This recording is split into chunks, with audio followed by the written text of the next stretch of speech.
are going to do the second weapons tape on Nunchuck. And we're going to add comma also to the tape. What I really recommend is that you have my first Nunchuck tape to teach you how to use the weapon and the first basic kata. I'm going to do 2 katas that we want you to learn from the tape. So I'm going to talk to you as I go through them. I'm going to do them facing the camera, and then I'm going to do them with my butt to the camera so you can see the moves going. Everything in this kata is the shape of a T, the letter T. So I'll be branching to my left, branching to my right, going down the middle. If you have my first Nunchuck tape, you'll know the moves as being the block, the strike, you'll know behind the arm, and you'll know how to flail the weapon. I'm going to try to move the weapon slow but precise so you can see exactly how it moves. I've had experience before where I filmed some tapes with some of the weapons. If I do the weapon too fast, the tape doesn't pick it up properly. We turn to my left, facing, and we do a down block. We step that direction, going behind the arm, and we do our 3 strikes. We catch, turn the other way, do a down block, behind the arm, and our 3 strikes. Coming at the camera, down, behind the arm, 1, 2, 3. We do a step slide with these, and catch, catch, catch. As we step up, we catch the weapon, throw it in our opponent's face, catch, do a side kick, pivot, side kick, a block, catch, a round, groin strike. Behind us we do a leg strike, facing that direction, spear hand, over the head to the neck, into the groin, pivot to the groin, step to a horse, come in a circle only once, here, 1, 2, 3, 1, 2, 3, over the head, around the back, step up, and bow. Again, that same form.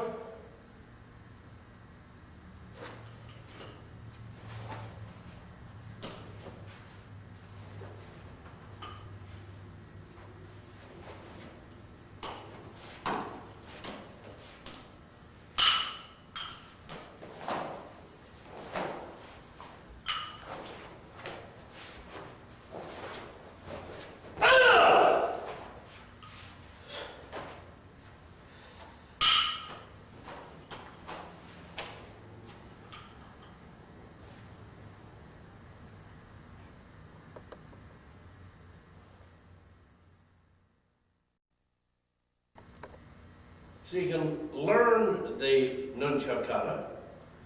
We're going to start with my butt to the camera, but so that you can see the moves going the other direction.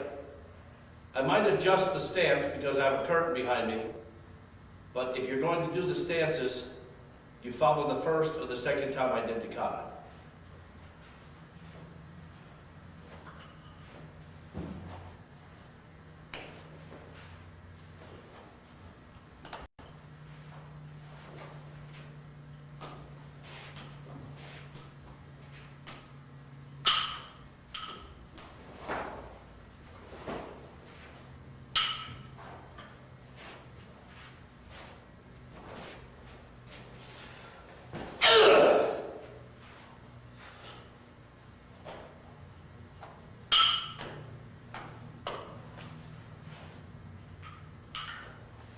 Kata Shorei.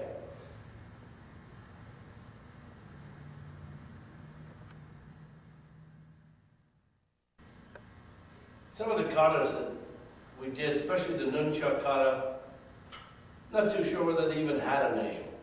The name that we used for 20-some years now for the Nunchuck katas has been Shorei. And we would say the translation means victory. And I used to take pride in the fact that I could do all the weapons. I do the sai, the bow, the sword, the nunchuck, the kama, literally all the weapons of Okinawa and some from China. And in my many years of competition with weapons, I was fortunate in that I never ever entered in weapons that I didn't come home with a first or a second place. I never even really dropped a third or fourth place. There were a couple of times, you gotta remember, this was back in the 60s and the 70s, it was 20-some years ago. And I'm now in my 57th year. It's one of the joys of life, we just get older and older. But anyways, the weapons, we talked about this the other day because one of my students got involved in a weapons competition and he was tied with the other person and they had to come out and perform again. Well, I had that happen many times. And the thing that won it for me was I went to a different weapon. If I took the Nunchuck and I tied for first place, I went to my commas. If I started with the commas and tied, I went to my Nunchuck. Very seldom did I ever have to get past those two weapons, but sometimes I'd enter with a size. And again, if it tied, out would come the Nunchucks or the comma. And my demonstrations usually involved the sword. I didn't really enter sword competition or do kata with the sword in competition. But I was varied as a martial artist. I worked my empty hand form, I worked my fighting. 1969, the United States Karate Association had me number 6 on their fighting list. One of the magazines back then had me, I believe, number 3rd or 4th on the all-time fighting list at that time. I took pride in the fact that I did fighting, I did form, I did weapons, I did breaking. This is the 3rd Nunchuck kata. We won't have to perform it but to camera because it's all aimed at the camera. Bow, and we drop back. This one drops back twice, then comes forward twice, then drops back, then goes behind the arm, does your figure, 1 kick, 1 kick, 1 kick to the back, 1 kick, back to front, 1, step forward, down, down, pivot using the Nunchuck to block or catch and kick. Coming this way, same thing, kick, behind the arm, behind the arm, behind the arm. We drop to our knee, covering, come over our head. That's the tricky part. Coming out of it, twirling. Kick, step forward behind the arm, step back behind the arm on a 45 to the left, 45 to the right, cover to the front, finish with the catch, throw, and step up, and bow.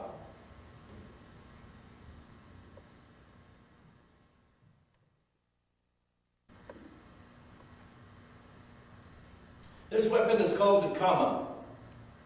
I did 3 weapons, katas with it. Kama kata, we just called it kama 1, kama 2, kama 3. I recommend if you use kamas, for my students we put a piece of tape here at the end so you don't slide off. Because I've seen in competition where one went flying out into the audience and it could injure somebody and you would be responsible. I have nicks, which you probably can't see on the camera, but like a gunfighter that put a nick on his gun handle for everybody he shot, I actually took a hammer and a screwdriver and just put nicks in the wood to roughen up the handle so I don't lose them as I'm performing with the weapon. The weapon is used this end for punching. Twirls are done like this, just like holding chopsticks. Just do this, and when the weapon swings, it should swing up along the arm and lock. It should touch the arm, so that if anybody has a weapon, it locks and hits the handle. The weapon should lock, and also if you block the punch, you could come up on the punch with the sharp end. So that's what this is doing in kata. These moves are getting somebody behind you, and there's many moves in the katas that go underneath. That's showy. I mean, when you get into the weapons, you're talking karate show. There's karate do and there's karate show. At the beginning of this tape, I put a couple knockouts on the tape, and I might even have a couple at the end so you can see exactly what we're into today. We're into pressure point attacking. We're into pressure points of the human body, 361 pressure points all over the human body. I attack them. This particular pair of kama I have marked. I got these in 1966. I have another pair here that I got in 1972 from Hohan Soken, and I used to use those in the competition after he presented them to me. I had a set made of sickles. I used to say kama kata, but I'm going to do sickle jets. I dulled these down a little bit so the flash wouldn't glare, but I took a pair of American sickles, and I used one in each hand. I put a piece of tape right here so that I wouldn't lose them, and I put rawhide so that I could slip them on my hands before competition so that I could not release them into the crowd and injure somebody.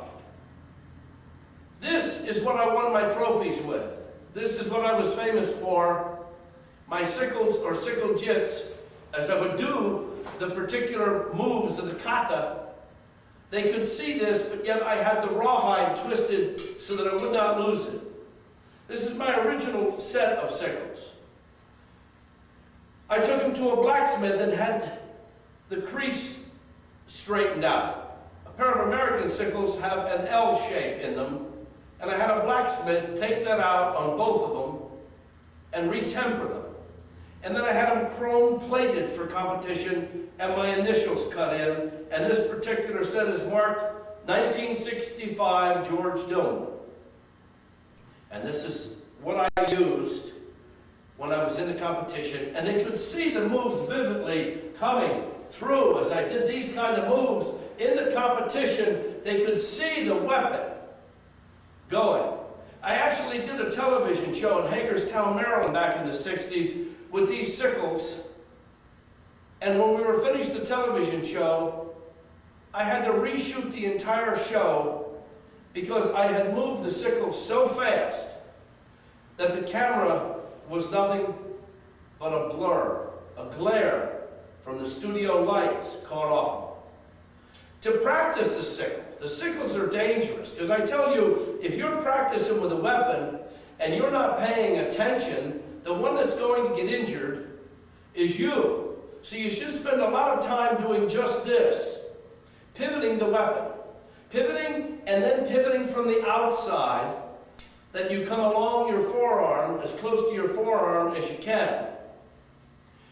To practice the weapon, I actually used to use my tunfa to practice the sickle kata. The regular tunfa that you use, I pretended that these were the blades. And this is how I practiced with the tunfa, so I could not cut or injure myself. And I used to practice bringing it along the arm. I used to pretend that this was the sickle blade. So you might want to get a pair of tunfa rounded like this. It's like training with weights. They're heavier than the kama. But when I got good and used to do the kata with this particular weapon, I moved the kama and the sickle a lot faster. So this is the move you have to practice a lot, because you have to have a squeeze hand to be able to control this weapon coming out, that you don't lose it for this particular move. This is called walking on the weapon. You walk up the weapon to get where it can go between the thumb and the forefinger like this, so that you can move around to the other side and grab the weapon for fighting. And when I would release, we would walk down the weapon to go to the other side for these particular moves. This is what takes the practice. This is what takes the practice, is this part. And then many times I see people in competition use this weapon either haphazardly, they would let it go and it could injure somebody in the crowd, or they would cut themselves, because if you take this weapon and you don't handle it right, you're going to be the one that gets injured. Now we're going to go on to 2 katas with the weapon. I want to show you how to use it.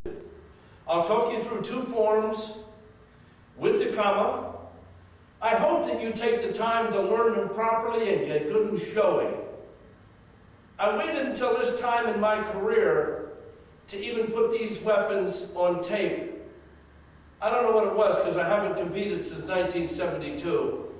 But there's something about the forms I used to win a lot of trophies with that I was really reluctant to share them with a lot of people on a video, because everybody would be doing my form. But now that I'm heading for 57 years of age, I'm pretty sure I'm not going to get out there in competition anymore. And I want to pass it on and hope that somebody out there watches this and gets real good with the kama and the nunchuck and enters a lot of competitions and wins a lot of trophies.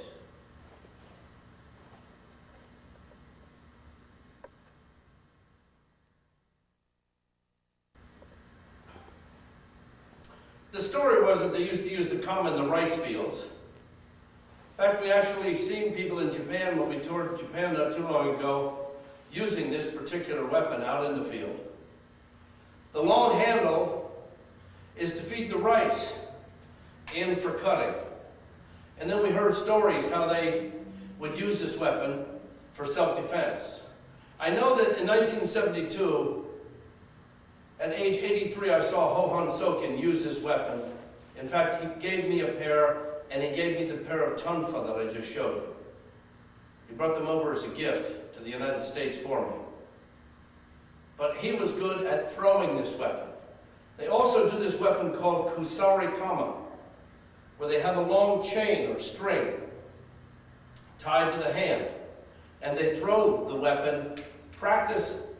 I know I've seen Hohan Soken throw the weapon out 3, 4, 5 feet with a cord and pull it straight back into his hand without the weapon dropping. You'll see people twirl this weapon on a cord around their body. That's all the show portion. As good as you get with the weapon and the flashier, the higher you can jump, the higher you can kick, the faster you can move the weapon, the more trophies you're going to win.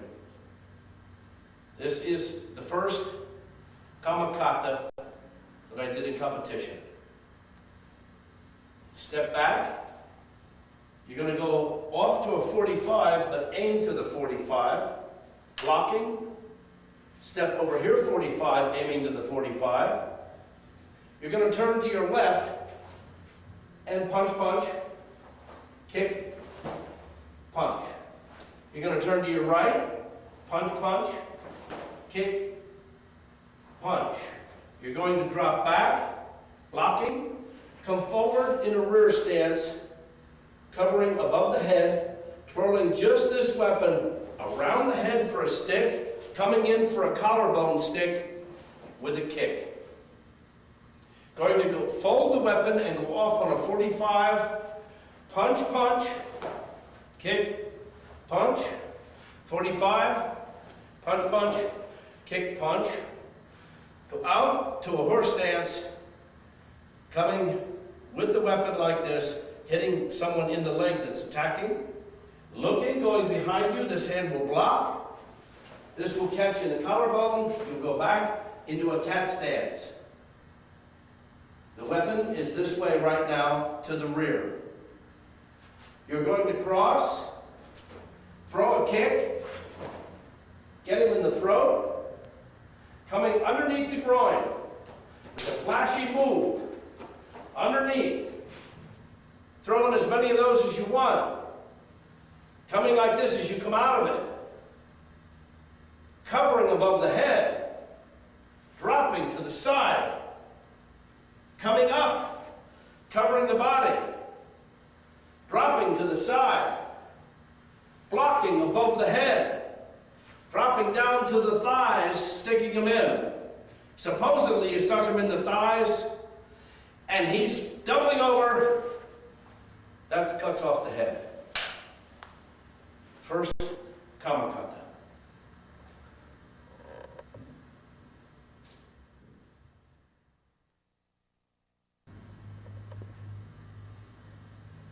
The particular kata that I was doing, there's an empty hand version of the kata called Onunku.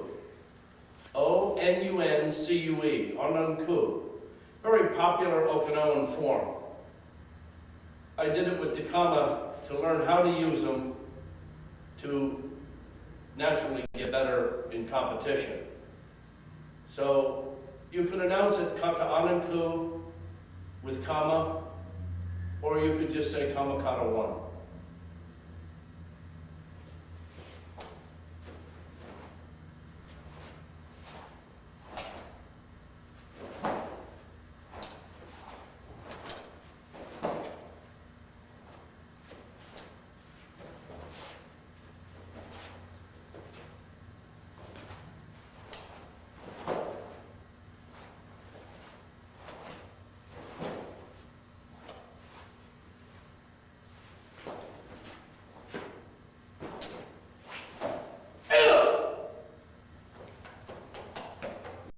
I'll do those slow, make sure the camera picks them up.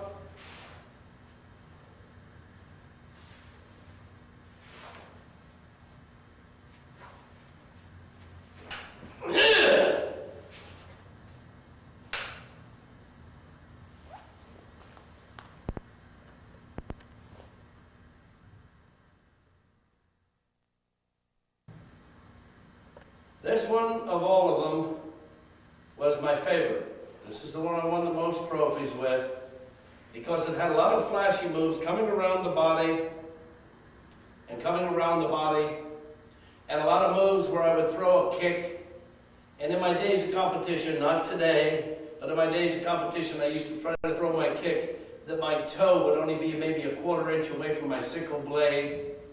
This is what you have to do to win big tournament competitions. Look better than the other guy, make it look dangerous, deadly, and they love it. Make sure that when you curl the weapon, in fact, that's with the bow staff, that's with the tunfa, that's with the nunchuck, that's with the kama. You make sure that you have to put the weapon or lay it tightly on your forearm so that there's no give. The sai, the same thing. I see so many people with a sai in competition with it sticking out like this, doing things. If the weapon's hit, it's going to get knocked into your arm.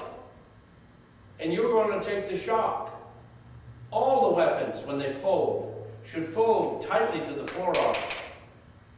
The pivoting should come in a wrist action. The nunchuck, the kama, it's all in the wrist.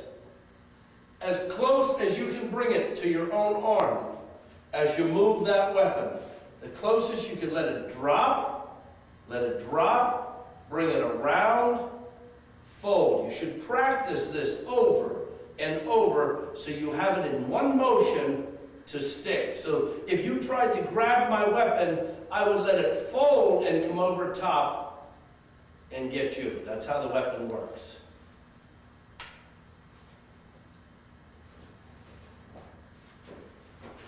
Step forward, up, round the body, up, round the body, up, and around. These you're slicing with the blade, 45 degrees. You turn backwards. The weapon hits someone at the leg area with a circle.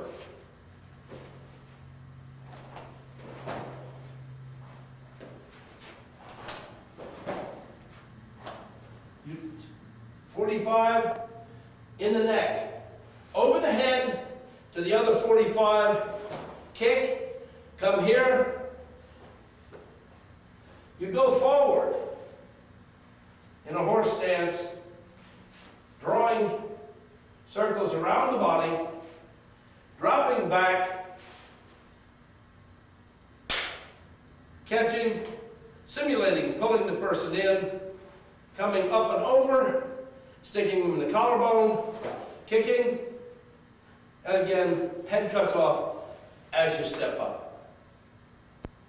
I'm going to do that one with my butt.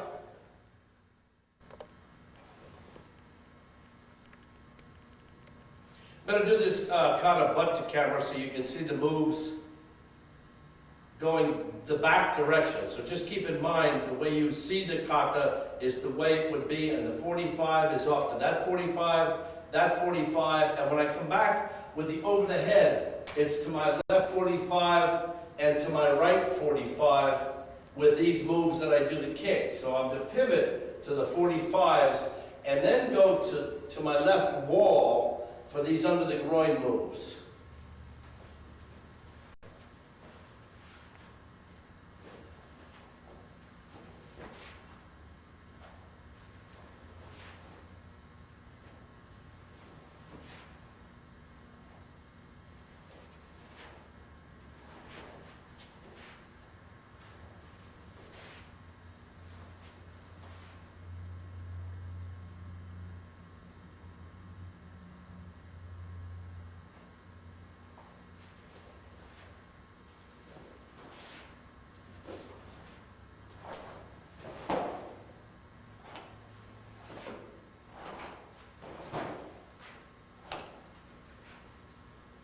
That's the 45. That's the 45.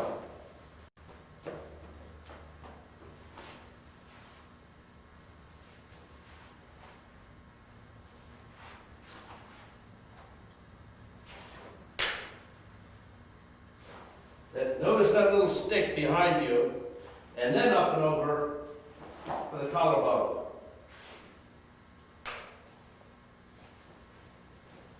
Now we'll do it facing the camera. Same form.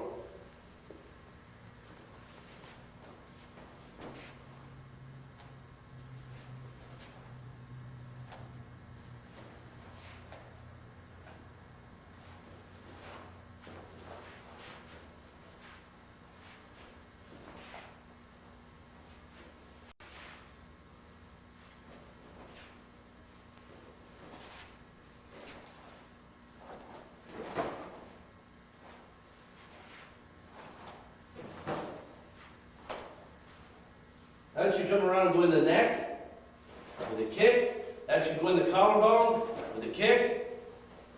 And attacking underneath. And again, you throw in as many of those. One forward, two back. And then the left leg just drops back to a cross stance as you come for this. You pull, you go behind you as if somebody were trying to grab you, sticking him in the leg or the thigh, come up over the head, kick, head cuts off, bow.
Kata hanchi, where you're sideways this way and then you open the hand. Does everybody do that? It don't matter, you do it. I do it. This is the move because it looks so weak, you know, it looks like nothing when you open your hand like this. What we're going to do is from a roundhouse, punch or just a punch coming in. This we're going to attack the lung meridian, which is metal. And we're using a cycle of destruction. So we're going to attack metal, and then we're going to attack gallbladder to stretching here. And then the open, we just tap gallbladder point. But then the nice thing is, then the kata goes, but we won't. So you're going to punch, you're going to hit. Wow. Bill, I'm impressed. That was very light. What? Tungsten? Yeah, so you guys Quite a are few. over here. Yeah. Okay. There's a move, in Taekwondo that it took me a long time to figure out what this was.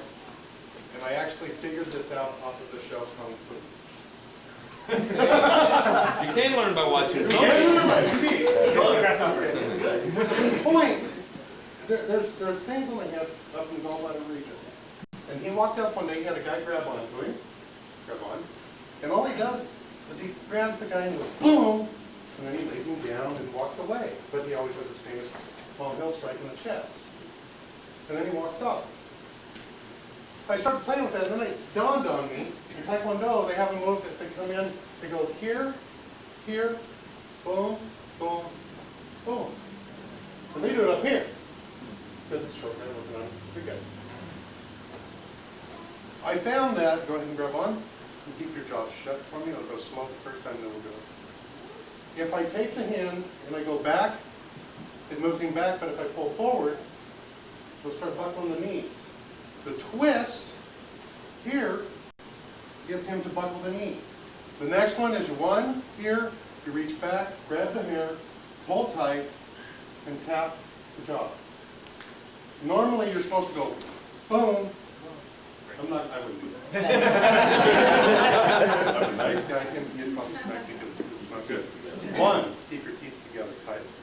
Okay, here, I'm going to come right up into here. One, two, here. Oh, wow. That was go real fast. I'm going to take the chi energy and touch. And he's going to go over backwards. I'm going to use all of this to seal off 3 gallbladder points. I'm going to use 2 fingers in triple warmer 17, and I'm going to imagine chi going from that hand to that hand with a touch, no hitting. Whoa. Long enough, get him up. Cross him, cross him. I just wanted you to see. Let me at him, let me at him, let me at him, let me at him. Back straight. And that.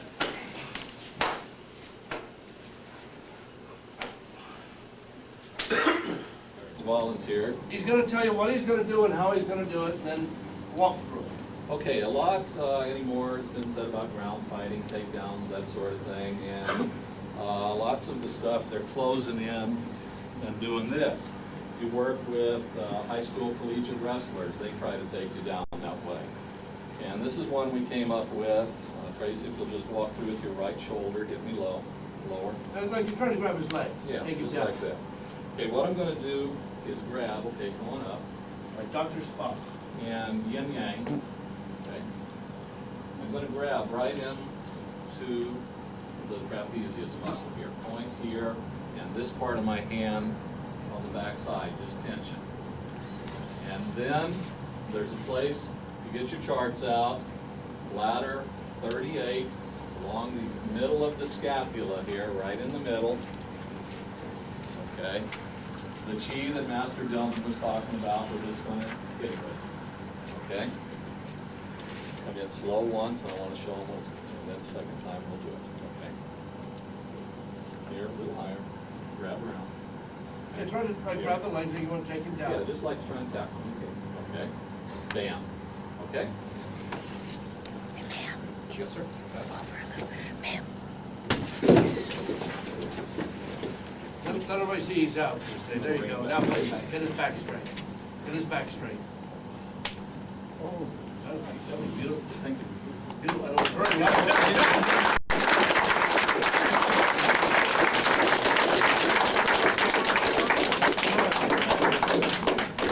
Thank you. Whoa. this one, I'm not gonna do both hands up. I will do both coming down, one coming up. This one would injure, so we don't want. And keep your jaw together, sir, Yes. just so you don't injure your jaw. Yeah. Grab on really tight. Coming into the arm points that we were working today, you come in one, and then two.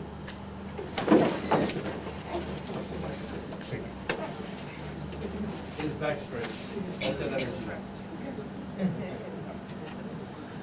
Beautiful.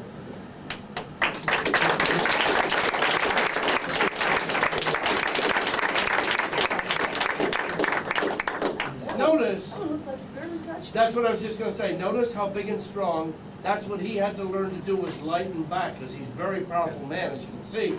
But he, even yesterday, You guys do a move similar?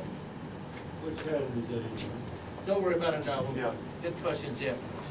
Move is here. This move, when you're here, is getting the head to turn. All I'm going to do, if you'll watch his knees, first off, if I take and just push straight back, that's uncomfortable, it moves his head back. If I pull forward, it just turns his And head just keep forward. your hands by your side. If I I add, don't want you to fall on him and injure your wrist. if I add this onto the sides, he starts to turn. That's going to turn him away. What I'm going to do is I'm going to turn his head, one, reach and grab. In the form, I'm to come here and go this way. I'm not going to do that. What I'm going to do is I'm going to hold, I'm going to come and tap. And I have to go very lightly on this one because it's in a very dangerous position for his neck. Keep your jaw together. Right here. 1, 2.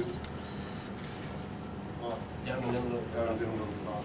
Yeah, don't hit him again. No. Don't hit him again. Just sit down. Thank you. Once he's I've ever had to you do hurt him. change up. He's tougher as he looks. Is to change up. When you're working with yin and yang, you have to change up. It's very difficult for someone my size to come down and change up to knock out someone this size. For one, my hands are large. It's hard to get into the points, and it took me a long time to really figure out exactly how the points sit and where they sit. Real simple, what we're going to do is I'm just going to do a grapple. We're going to come in and do here, and then here. And that's all we're going to do.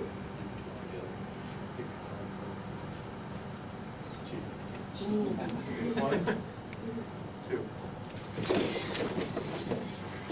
Good. If you notice, it just comes.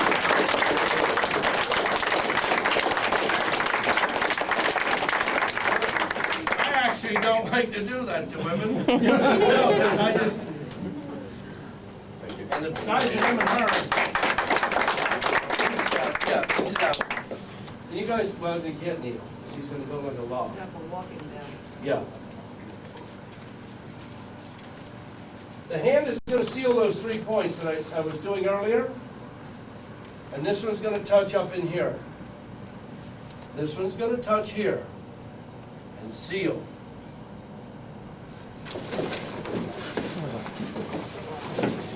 Now let him see he's out.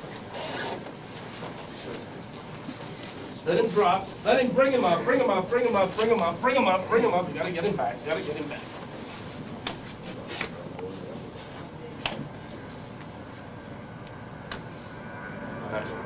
Back. See the pupils? See the pupils?